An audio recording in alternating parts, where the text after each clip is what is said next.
At Interstate Welding and Steel Supply, we strive for excellence in all of our products and services. From medical, food, and industrial gases, including propane, to steel, aluminum, and other metal materials, we have everything you need for your business or personal needs. Visit one of our 2 showrooms for welding equipment, truck and trailer supplies, power tools, and so much more. Our professional sales team will help you find exactly what you need. Call our Marble location at 888-613-8284 or our Blue Ridge store at 706-900-1000. Plus, you can always visit us online at interstatewelding.com.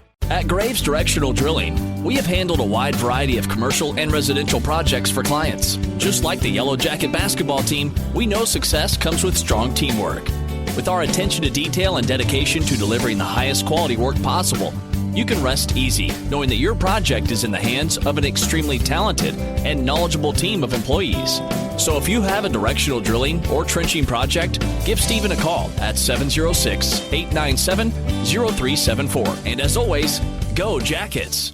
The views and opinions expressed on The Morning Buzz are not necessarily those of 389 Country Advertisers, iHeartRadio, Spreaker, or Google Podcasts. But they should be. This is The Morning Buzz. Good morning, Buzzers. Your buddy Trav on the radio. Thanks so much for tuning in to The Morning Buzz on a Wednesday, and it's a cold one. I mean, cold. I walked out this morning, and it was to the point where I thought somebody needs to be locked up. Now, I know, we have, believe it or not, there's people from all over the country, all over the world, actually, that listen to this show. And I know those of you who live up north, you're like, oh, really? Come on, man. It's cold this morning. I think even northerners would call it cold. We'll talk about it more here in a couple of minutes during weather. But, whew, if you're in the tri-state this morning, you better bundle up before you head out. Today, we have our normal news from, the world of politics and chaotic news from around the world. Some of the things we're going to be talking about. Know your toe. I got one for you this morning, y'all. It is a dandy. Also, Trump picks up a surprising endorsement. I'll tell you all about that. And we're going to jump on board the crazy train that is our country, and another one headed this way. I'll tell you about that. And, of course, the crazy news story of the day. We got the Bozo Criminal Story of the day. All of our normal stuff, y'all, is going to be a fun show. But we cannot do anything until we officially start your day. And to do so, we got to turn Doug loose. All right, Doug, step up here, son. Let me get your mic adjusted. All right, it's all yours, Doug. Today is Wednesday, November the 29th. Boy, December is coming wide open, isn't it? It is National Package Protection Day. I got package protection, lead poisoning. It's also an International Day of Solidarity with the Palestinian people. That's kind of odd. When's International Day of Solidarity with the Israeli people? Maybe that's tomorrow. We will see. I can go ahead and tell you. Is it going to be tomorrow? No. I don't see it on tomorrow's calendar. And it's Electronic Greetings Day. Do you remember e-cards? You remember when you would send cards through email? Those were the days, weren't they? And that's it for today. That's all we've got as far as what's on the old National Day calendar. On the This Day in History calendar, it's a little more active, as you can imagine, because, well, they've had more time. On this day, this is why it's the Palestinian Day. On this day in 1947, the United Nations General Assembly adopted a resolution calling for the partition of Palestine into 2 separate states, an Arab and a Jewish one, that would retain an economic union. Let's see here. In 1963, U.S. President Lyndon B. Johnson appointed the Warren Commission to investigate the assassination of John F. Kennedy, and that went well. And then in 2001, George Harrison, formerly of the Beatles, died of cancer at the age of 58. He was only 58? Man, the older you get, 58 doesn't seem that old, does it? And there's a look at this day in history, which brings us to weather, which is always brought to you by North Georgia Sign and Apparel.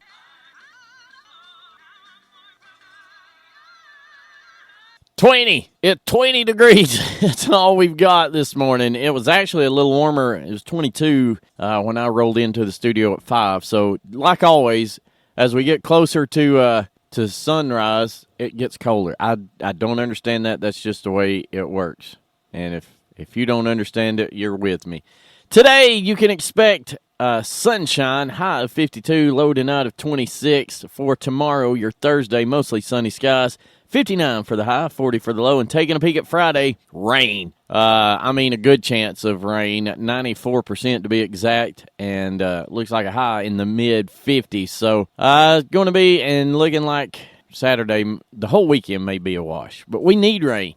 We need it bad. And that is a look at weather brought to you as always by North Georgia Sign and Apparel. And with that, we have officially started your day. Today's program brought to you by Earl. I saw Earl at the ball game the other night and all the fine folks at Interstate Welding. Welcome back, Buzzers. Your buddy Trav here, and I feel like this is a good one to get things rolling this morning. Whew, it's cold. Here's Zach Brown Band. Colder weather. Zach Brown Band.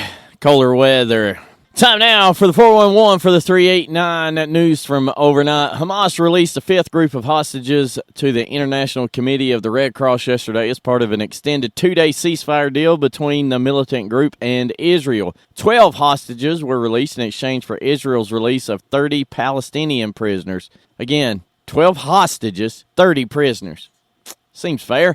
Since the pause in fighting began Friday, 180 Palestinian prisoners and 61 Israeli hostages and 20 foreign national hostages have been released. Yesterday, I don't know who was released last night, but yesterday, as of yesterday, the United States only had one hostage that had been released. In other news, an update from a story we covered yesterday. All 41 construction workers are free after being trapped inside a collapsed tunnel in northern India for over 2 weeks. The men were treated at a hospital and are reportedly in good health.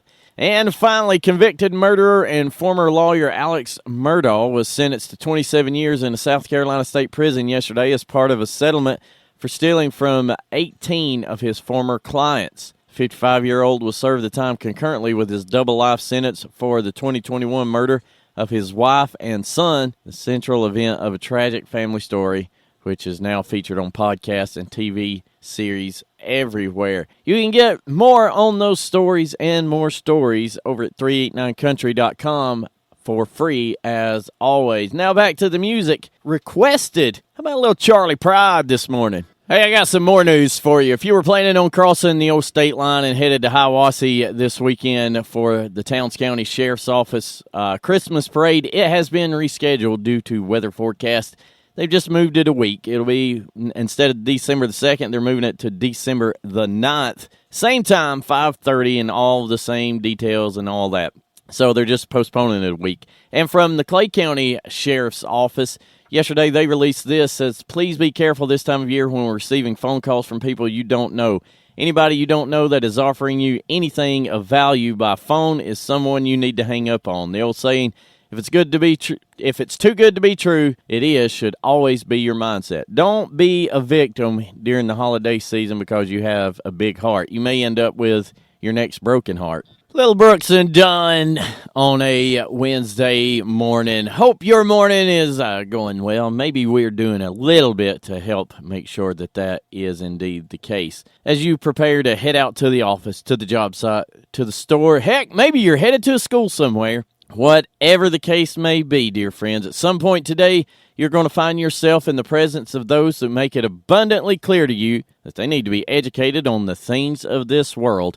And when that moment happens, dear friends, I want you to look them dead in the eye and say, losers, I bet I'm smarter than you, and I can prove it. And then hit them with this. Did you know in Uganda, around 48% of the population is under 15 years of age? It's true. It's true.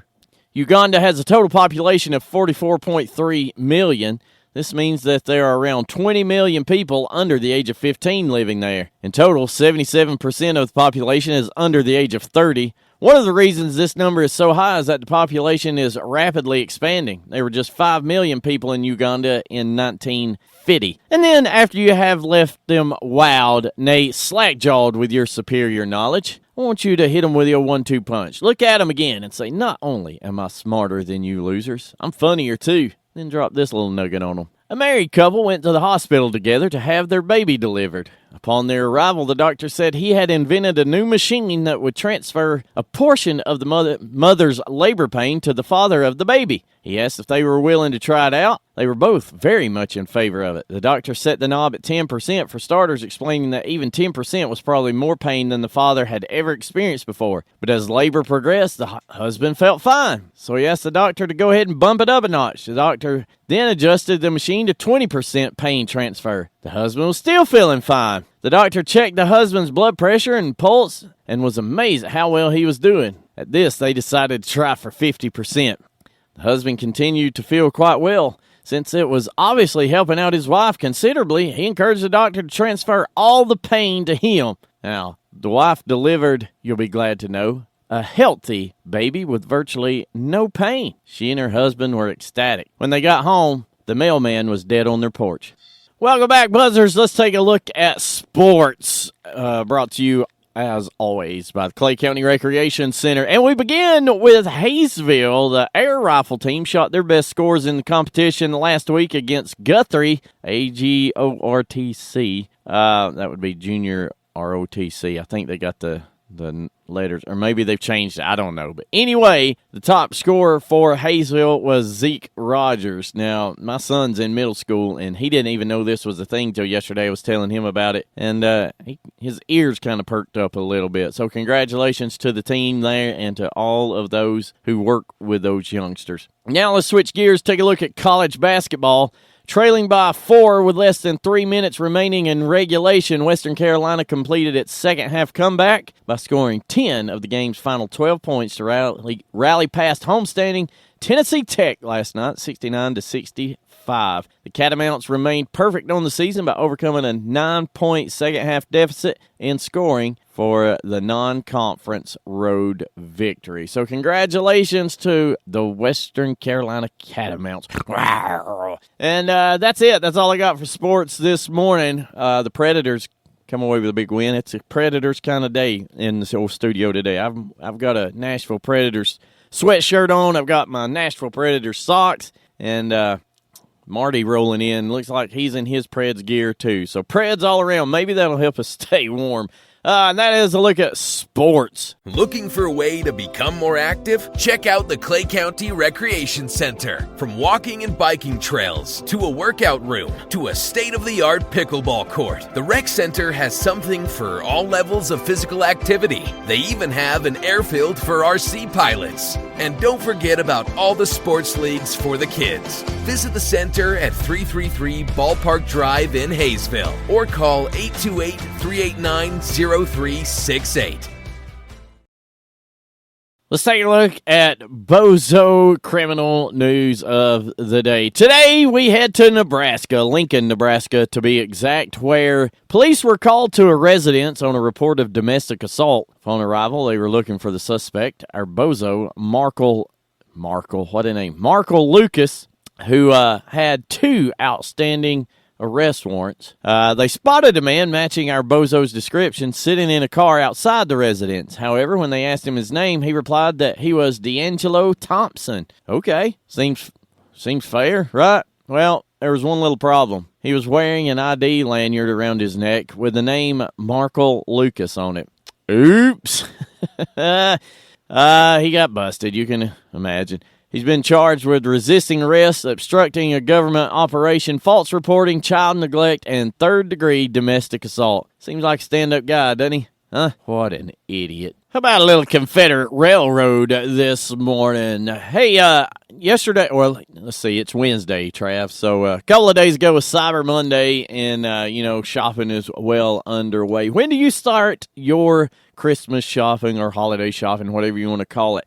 This year, it looks like experts expect 40% of Americans to start shopping in November. 10% are going to wait until December.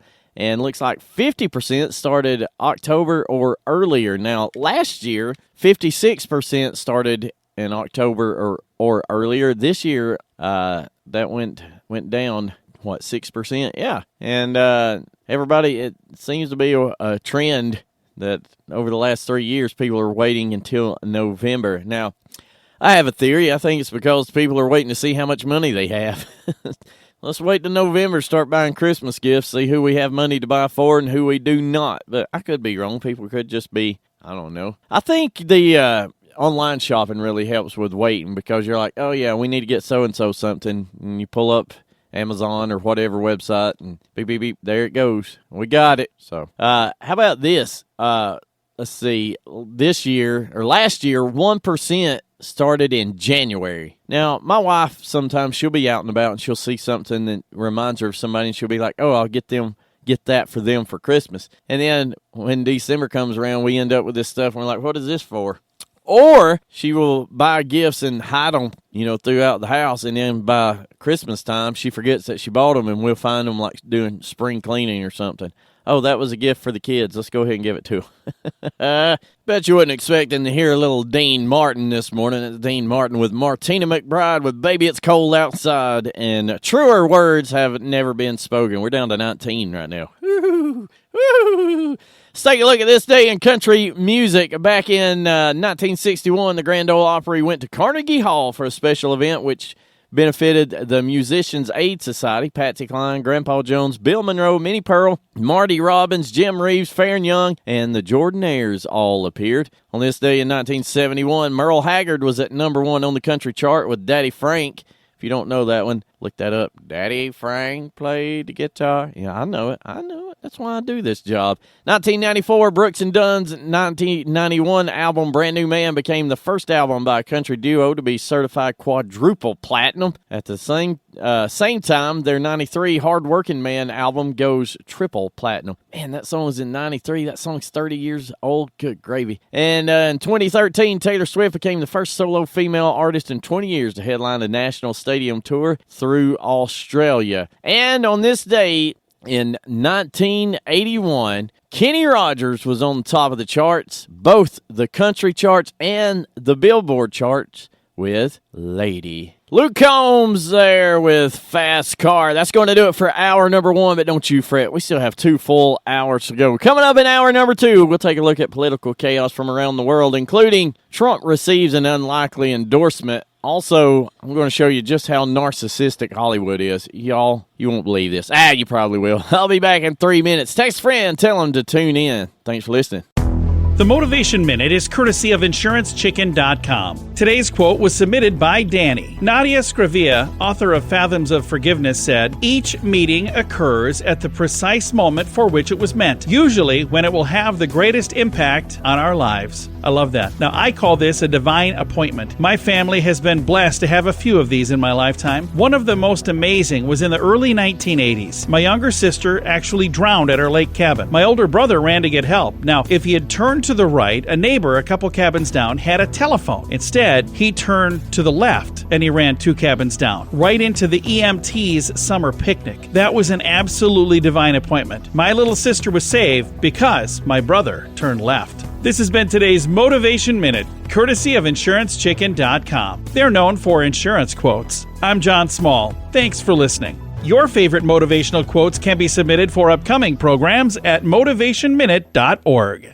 Welcome back, Buzzers. Your buddy Trav on the radio. Thanks so much for tuning in to the Morning Buzz. Hour number 2 on a Wednesday. Man, it is a beautiful morning, but it is cold. Be aware if you've not gotten out yet, you better bundle up. Highs today in the 50s, so you're not going to need to layer too much. You're going to need heat about all day. Coming up in hour number 2, we're going to take a look at political chaos from around the world, including Trump lands an shocking, to me, endorsement. We'll tell you all about that.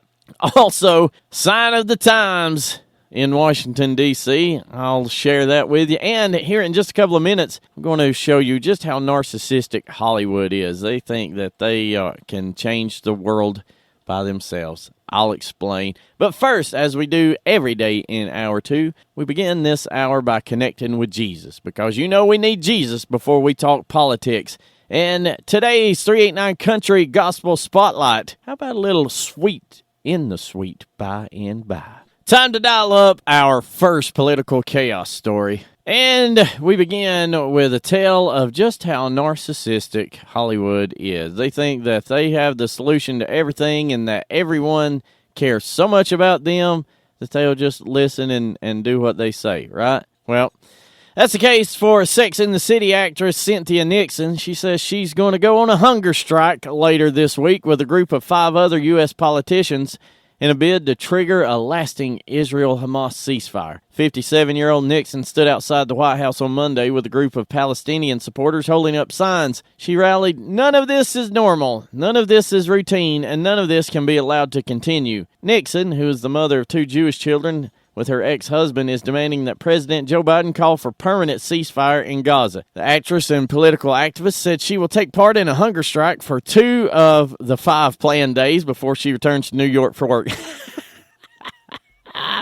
Y'all, there's so much stupidity packed into those 2 lines. First of all, President Joe Biden can call for whatever he wants to. It's not like he is the ruler of the world and he is daddy and what daddy says goes. That's not the way it works. So, whatever. Second of all, she thinks that, that Hamas and Israel are going to be like, oh my goodness, this woman who's an actress who we haven't heard from in 20 years, she's going on a hunger strike. We need to get things together. We need to settle this. That's pitiful that she's going on a hunger strike. Really? You think they care if she's going on a hunger strike? And then maybe the stupidest thing of all, she's going to participate in 2 of the 5 days. Now, look, this has to end. We have to do something drastic. How about a 5-day hunger strike?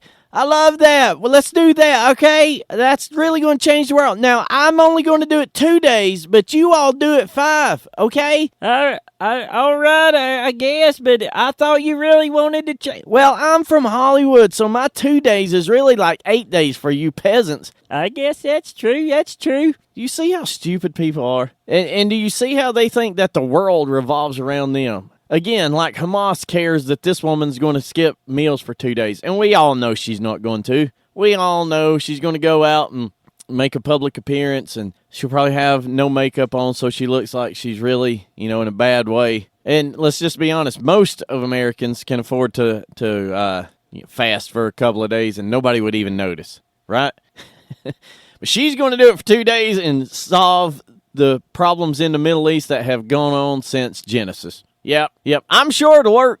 Thomas Rhett, Beer Can't Fix. Before that was Jordan Davis with Luke Bryan, Buy Dirt. Oh, look! A train full of migrants is making its way through Mexico to America. I hope New York and Chicago are ready. It's by design this is happening, folks. By design. Video here of a train loaded down with migrants spotted leaving central Mexico and making its way to the U.S.-Mexico border. It looks like somebody had a fantastic hand in Mexican train dominoes. Y'all play Mexican train? Must be Joe Biden. From Fox News, from the story. A train seen in Mexico headed toward the U.S. border had what appeared to be hundreds of migrants riding on top as record numbers of people trying to enter the United States continues. The migrants were riding atop a BNSF railway train in central Mexico as it departed from Irapuato, Guanajuato, around 200 miles northwest of Mexico City. The train route goes from there to Tehran, Monterrey, and Pedros Negros.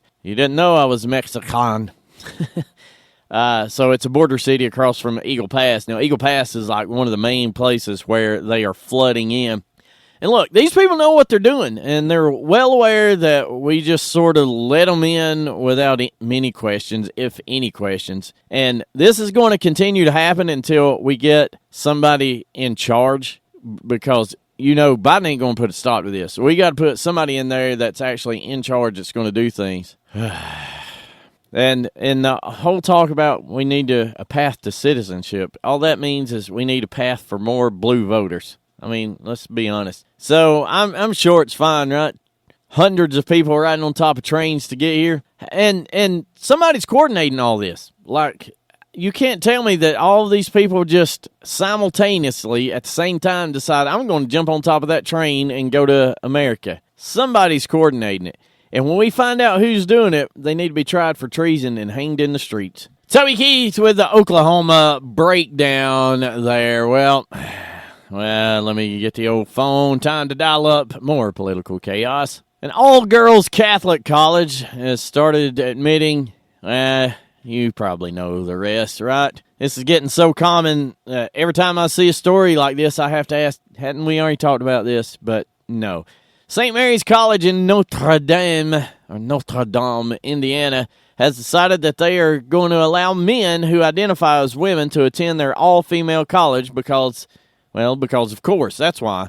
College president Katie Conboy. What a name for this, Conboy. That's a oh, trans woman is a conboy, right? Anyway, she told the faculty in an email last Tuesday that the institution would consider trans-identifying applicants. However, the school is still considering how to put the policy change into practice. We are by no means the first Catholic women's college to adopt a policy with this scope, Conboy wrote. In drafting the language for this update, I have relied on the guidance of the executive team and others to ensure that our message is not only in line with the best practices for today's college students, but that it also encompasses our commitment to operate as a Catholic women's college. Well, if you are confirming men pretending to be women, don't think you're much of a Catholic college. I've been telling people for a while that Trump will eventually win the black vote, and here we have one example as to how that prediction is going, dear friends. It appears the co-founder of Black Lives Matter Rhode Island come out not only in support of Trump, but against Democrats as a whole. He was appearing on Fox News. Here's what he said. We're not stupid. The brothers are not stupid. We understand when someone's for us and when someone is not, and it's obvious that the Democratic Party is not for us. Their policies actually strike at the heart of the black family and the nuclear family. A lot of people are misinformed. They don't really understand because they don't educate themselves on Donald Trump as a person and his history. But if they do that, and it's going to take educated leaders getting the word out there, I think that it'll happen on its own. Personally, I love the man. I mean, how could you not like a real man? How could you not relate to someone like that?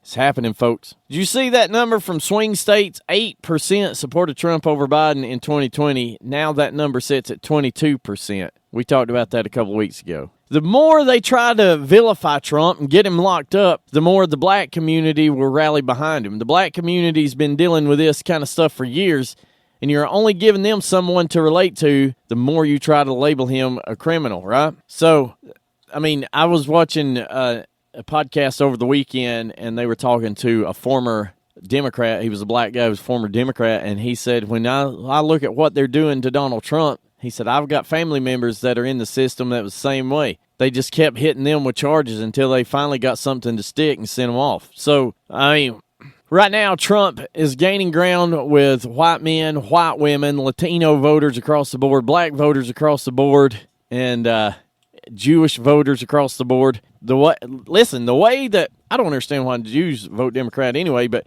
the way that Biden is handling or not handling this mess with Israel, that's turning a lot of the Jewish voters against him. So it's like Teflon Don. Everything they throw at him, it doesn't stick, and he just makes it better somehow. So we'll see how things... We still got a long way to go. We still got a year to go, y'all. Neil McCoy, have yourself... Well, it goes from I'll be home for Christmas to have yourself a merry little Christmas. If I'm home for Christmas, you will be having yourself a very merry little Christmas. Well, if this isn't a visual metaphor for our country, I don't know what it is. Yesterday, the national Christmas tree that Biden was set to light up tonight at the White House, well, it fell over.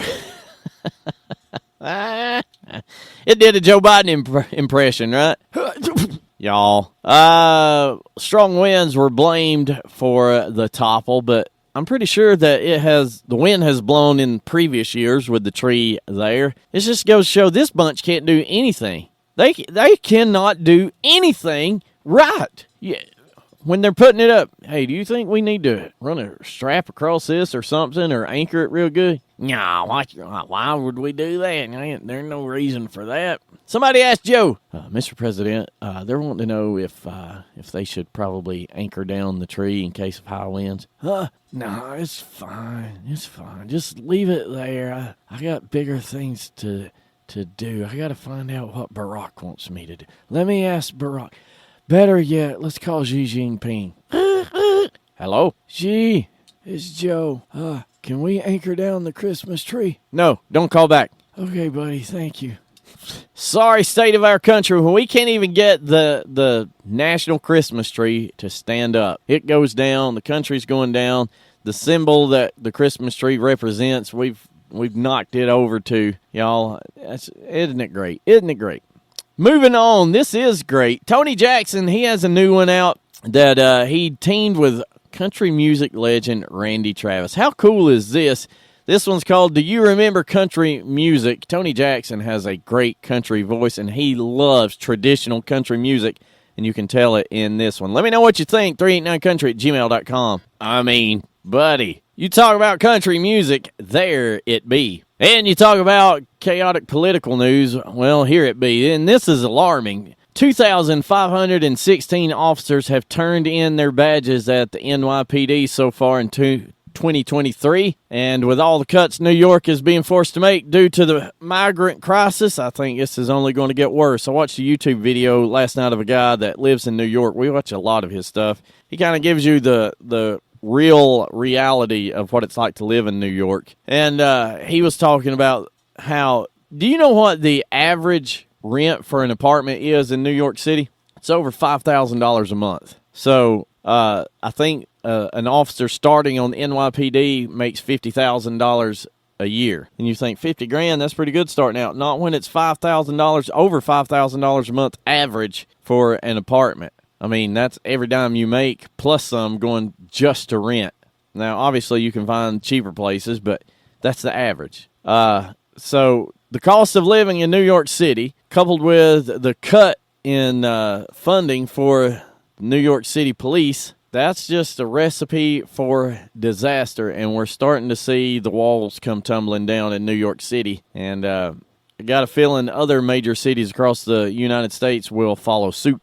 Brothers Osborne, stay a little longer. This may be the funniest story we've ever done. United Nations set to call on Americans to reduce meat consumption.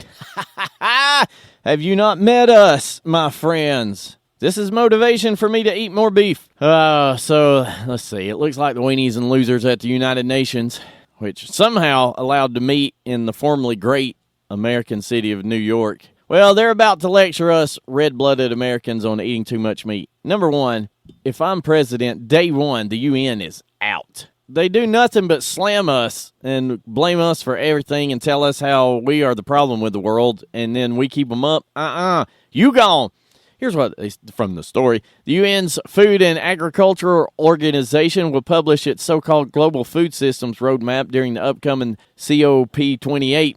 COP28, I guess, summit in Dubai, which will kick off on Thursday and extend nearly 2 weeks until mid-December. FAO's first-of-its-kind document will recommend nations that overconsume meat to limit their consumption as part of a broader effect to reduce greenhouse gas emissions. What's that? I can't hear you over the sound of a grilling steak. Shh. So the UN thinks they're going to save the planet by getting us to eat less meat. If anything, we're not eating enough meat.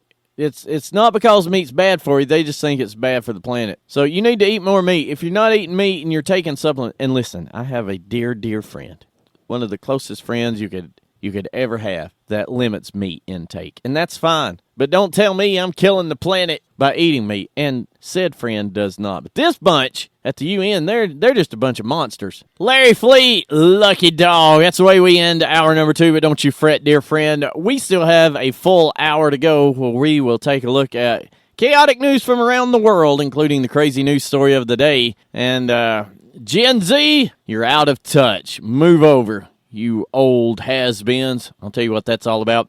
Also, food going to be a theme throughout the next hour. And, of course, we will have the BK Concrete Connection Racing Report. Go ahead and text a friend. Tell them to tune in. Welcome back, Buzzers. Your buddy Trav on the radio. Thanks so much for tuning in to the Morning Buzz, whether it be live on a Wednesday morning or on demand whenever, wherever you may be tuning in. I do appreciate it. Don't forget all the different ways you can hear us. You can, of course, hear us live on 389country.com or through the Live 365 app. Also, the 389 Country app, which is produced by Wix Spaces. And what else? Roku, you can hear us live, and then you can catch us on demand, iHeartRadio, Spreaker, or Google Podcasts. So at this point, if you're not listening, you either A, don't want to, or B, you don't know about the show. And that's why I need you, Buzzers. Help spread the word. Numbers continue to climb, but there's always room for more. That's the great thing about internet radio, right? The studio audience seating is limitless. Coming up in this hour, we will take a look at chaotic news from around the world, including the crazy news story of the day. Might want to go ahead and take a Tylenol before we get to that point. And also, you Gen Zers, you're out of touch. You're old and out of touch. I'll tell you who says so. And let's see, what else we got here? Oh, well, yeah, if you're going to have breakfast, I would go ahead and have it. And, of course, we will have the BK Concrete Connection Racing Report. But as we do every day in Hour 3, the 90s at 9 kickoff song for the hour. Today it comes from Mark Chestnut, who I've actually had a chance to kind of sing along with. Well, we were backstage at the Georgia Mountain Fair, and I was trying to explain to a friend of mine songs that Mark Chestnut sings. And so I said, he sings Brother Jukebox. And someone grabbed me around the shoulder and goes, Sister Wine. And it was Mark Chestnut. Mark Chestnut on a Wednesday morning. I still haven't gotten an update on Mark. I hope he's well. I was thinking, earlier during This Day in Country Music, we talked about Brooks and Dunn's Hard Working Man album being in 1993, 30 years ago. When I hear that song, Hard Working Man, I think of it as one of their newer songs. Well, that's one of their new ones there, ain't it? Yeah, it's only been out for 30 years, Papaw. Well, that's what I thought. It was one of their newer ones. What am I talking about? Move over, Gen Z. There's a new It generation in town. Meet Generation Alpha, born after 2012. And they finally have access to the internet, and they are already slamming commonplace slang that has been etched into Gen Z and millennial lexicon for years. Now, I don't, it depends on which graph you look at, but I am either late Gen X or early millennial, but I identify as Gen X, right? Because let's face it, in this area, in the tri-state area here in the 80s, we were about 10 years behind anyway. So I grew up as a Gen Xer. It doesn't matter when I was born. Anyway, among the terminology that is out are words slay and bet. Two Gen Alpha girls dished this out on TikTok. Now, I'm so old, I don't know what that is. I mean, bet, you betting something. And slay, you slay an animal.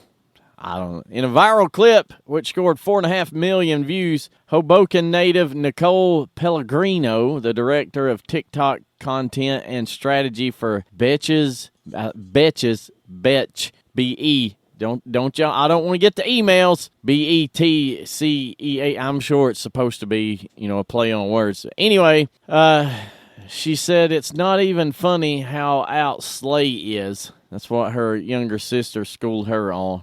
Well, I guess she's a Gen Zer, and her sister is an Alpha. So we started over. In response to the term bet, the girls pursed their lips and made a disapproving noise. They said, "You still use that?" When you laugh, if it's something funny, you do the crying emoji because no one laughs by using the emoji. What? I don't even know what they're talking about here. But anyway, so Gen Zers have been lecturing all of us about how we're old and outdated, and now they're being criticized by what looks like 10-year-olds. It doesn't matter how they are right now. When they grow up, we all end up the same. We all end up wanting to live away from people, somewhere in the middle of nowhere and listen to classic country and classic rock. That's where you just land in life. Well, sanitation, this is a great headline. Sanitation workers dig through 20 tons of trash to find lost wedding ring. Yep, sanitation workers in New Hampshire went digging through 20 tons of trash to locate a resident's lost wedding ring. Did I say wedding ring? What did I say? Yeah. Wyndham General Services Director Dennis Sinibaldi said he received a call from a town selectman who put him in touch with a resident whose wedding band had accidentally got thrown out with the trash. She gave me some particulars at what time her husband threw the trash out, what was in the trash bag, what kind of car he was driving. Sinibaldi reviewed surveillance camera footage to try to pinpoint the location of the woman's trash. So I knew where the first scoop went. I knew where exactly on the floor it was. But it's still a lot of stuff to go through. He said his team had to dig through 12 feet of trash bags to reach the right bag. The ring was found about 2 hours after the search began. I grabbed the ring, brought it up, cleaned it up for her, called her up. She was heartbroken on Wednesday and more than ecstatic on Friday. Cindabaldi said that it was the third time in 2 years that his team has sifted through trash at the transfer station to find a lost wedding ring. He said the last time was almost exactly 1 year earlier. Now, if it's this same woman, I think she needs to take the hint from her husband. Why do you keep throwing my ring away? Why do they keep finding it? Don't forget, Harper gets rolling this weekend. Right now, she's taking care of Marty. Hey, the things you have to do here. Time now for the crazy news story of the day. And y'all, this one's a gnarly one right here. This man had a headache for 5 months. 5 months. And he couldn't figure out what was going on. Well, turns out the never-ending headache was caused by a pair of chopsticks that had been beaten into his brain during a bar fight like something out of a movie. Y'all, there's x-rays here. Oh, no, it's an MRI. This 3D imaging. Oh, my goodness. How do you live your life for 5 months straight with chopsticks stuffed in your brain? I mean, the initial blow in that bar fight is one thing, and it's completely awesome that he survived, right? But 5 months like this? Let's look into this story a little more, just so you know I'm not making it up. The unnamed 35-year-old patient had reported to the Cuba Friendship Hospital in Dong Hoi on November 25th after suffering from the aforementioned headaches as well as fluid discharge and fluid loss. Listen, I got to kill this music. It's always a problem when you go to see the doctor. Well, doc, I've noticed fluid discharge and fluid loss. Can you be more specific? Don't know that you want me to, doc. Doctors conducted CT scans which revealed that the man was suffering from tension pneumocephalus, a rare but potentially life-threatening neurological condition defined by a dangerous increase in intracranial pressure. Well, yeah, he had chopsticks shoved into his cranial. Subsequent examination revealed the unusual source of the man's symptoms, a pair of chopsticks that had reportedly penetrated up his nose and into his brain. Y'all, imagine being the doctor in this situation. Like, I'd be afraid to treat the guy any further, right? What if he works for the mob or something? I mean, dude's got chopsticks stuffed in his brain and he's still kicking. I'm not messing with that guy if I'm a doctor. Or I'm just keeping my mouth shut and working on him in silence. So here's the good part when our patient realizes this may have been the result of a bar fight he had been in around 5 months prior. The patient didn't remember many details from the brawl, only that someone had stabbed him in the face with an unknown object. I bet I know what it was. However, when he reported to the hospital following the incident, doctors didn't find any chopsticks or any abnormalities with his nose. You know, sometimes you probably need to head on down to something a little more than urgent care. Now, there's a lot of times where urgent care is more than sufficient. However, when you feel like you've been stabbed in the face during a bar fight and you go to the doctor and the doc says, I don't see anything, there's nothing out of the ordinary here, you might want to find somewhere else to go. Thankfully, doctors were able to remove the chopsticks via endoscopic surgery through the nose. He's lucky to have survived. Luckily, the surgery went well, and our guy's in stable condition as he awaits discharge. I bet there'll be no more rowdy nights at the bar for him. And there you go, today's crazy news story of the day. A man has a headache for 5 months. Turns out he had chopsticks lodged in his brain. Maddie and Tay this Christmas. Well, if you've not had breakfast yet, you're not going to. A Connecticut woman claims she chomped down on a severed finger that was mixed in with her chopped salad and that it belonged to an eatery manager who accidentally lopped it off her hand while dicing arugula, according to a new lawsuit. Allison Cozy sat down to enjoy a healthy meal at the Chopped Creative Salad Company location in Mount Kisco when she made the grisly discovery, according to her 12-page suit filed in Westchester County on Monday. Shortly after the plaintiff purchased the salad, while she was eating the salad, she realized that she was chewing on a portion of a human finger that had been mixed in and made a part of the salad. The lawsuit states. It was discovered that earlier in the day, an employee working at the aforementioned Chopped Creative Salad Company restaurant was chopping arugula and chopped off or cut off a portion of her left pointer finger, the suit alleges. The unnamed employee and manager at the eatery was rushed to a local hospital but left the severed finger behind, with the partial digit ultimately finding its way into Cozy's salad and eventually her mouth. The restaurant was later cited for a violation by the Westchester County Department of Health. But that did little to soothe Cozy, who was left traumatized and sickened by the stomach-churning episode, the suit said. The suit says that she suffered severe and serious personal injuries, including shock, panic attacks, migraine, and the exacerbation of migraine, cognitive impairment, traumatic stress and anxiety, nausea, vomiting, dizziness, and neck and shoulder pain. Now, let's not get crazy here. Suit accuses the salad restaurant chain Outpost and its parent company, Founders Table Restaurant Group, of negligence and statutory violations and seeks an undisclosed amount of damages. Now, let me just say this. Should they be held responsible? Absolutely. And if that's me, they're going to pay. But I don't know how you get neck and shoulder pain out of this. I could. Left pointer finger. Go ahead and stick your pointer finger if you got clean hands. Put it in your mouth to start chewing. Imagine you're eating a salad and you feel that on the old tongue. I don't like it, but maybe some of y'all do. Saw you around. Some girls do. Well, if that last story didn't make you say, I'm not listening tomorrow, I'm pretty sure I'm going to cap things off with this one here. Push you over the edge. Headline reads, wolf spider lays eggs in a man's toe. Baby hatches inside, eating its way out. Y'all ready for this? Da-da-da-da. A British man's wedding anniversary spun out of control when a Peruvian wolf spider bit him and laid eggs in his toe, with the baby hatching inside and, quote, eating its way out. Y'all ready? Everybody good? We all right.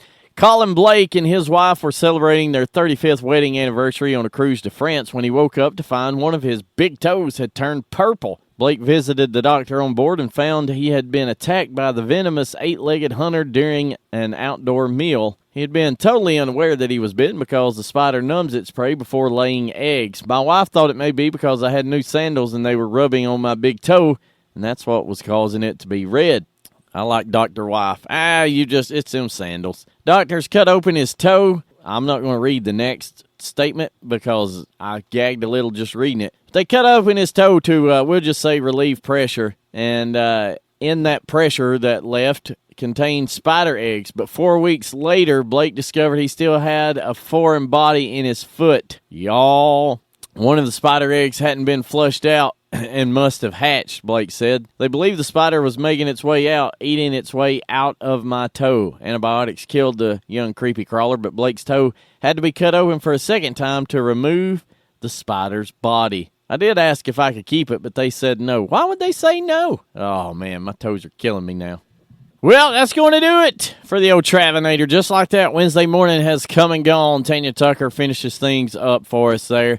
Thanks so much for tuning in to the Morning Buzz here on 389 Country. Make sure to keep a check on 389country.com throughout the day for news you can use. Always new, always free.